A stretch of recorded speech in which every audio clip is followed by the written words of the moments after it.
እግዚአብሔርን በሕይወቱ መጋበዝ የማይሻ ማን አለ? ሁላችንም የእርሱ ረድኤትና በረከት አይለየን እንላለን። ታዲያ ለምንድን ነው ማንኛውንም የደስታችንን ቀን በቤተ ክርስቲያን ጥላ ስር ማክበር የከበደን? አንደኛው ምክንያት መንፈሳዊ ሕይወትን የአንድ እሁድ ብቻ ተግባር አድርገን ስለተመለከትን ነው። እግዚአብሔርንም ልክ ችግርና ጭንቀት ሲደርስብን ብቻ የምንፈልገው የጭንቀት ጊዜ ተጠሪ አድርገን ስለምናየው ነው።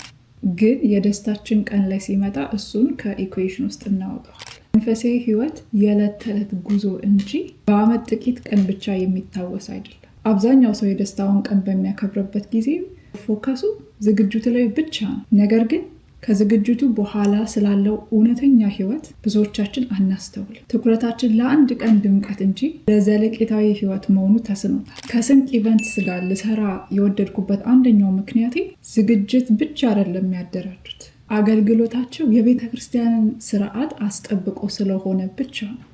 በተለይም ደግሞ ስለ ትዳር በቂ መንፈሳዊ ትምህርትና ምክር ከአባቶች ጋር አብረው በመስራትና ይህንን በማመቻቸት መሰረታችሁ በእግዚአብሔር ቃል ላይ የጸና እንዲሆን ስለሚያደርጉ ነው። ይሄ በእውነት በጣም ኢንካሬጅ የሚደረግና የሚመሰገን አገልግሎት ነው። ስለዚህ እናንተም ደግሞ ሰርጋችሁን በቅርብ ልታደርጉ ካሰባችሁ፣ እንዲሁም ሌሎች የደስታ ቀናችሁን ልታከብሩ ቀን ቆርጣችሁ የተነሳችሁ ካላችሁ የእምነታችንን እሴቶች ሳንተው ደስታችሁን በእግዚአብሔር ቤት እናክብርላችሁ ይላሉ። ምክንያቱም እውነተኛ ደስታ የሚገኘው ሕይወት በየቀኑ ከእግዚአብሔር ጋር የምንጓዘው ጉዞ ነው ብለን ስናምን ነውና። በሉ እንግዲህ እስከዚህ ድረስ ከቆያችሁ ብርክቲ ለካን ነው በሉና ከታች በሚቀመጠው ስልክ ቁጥር ደውሉላችሁ።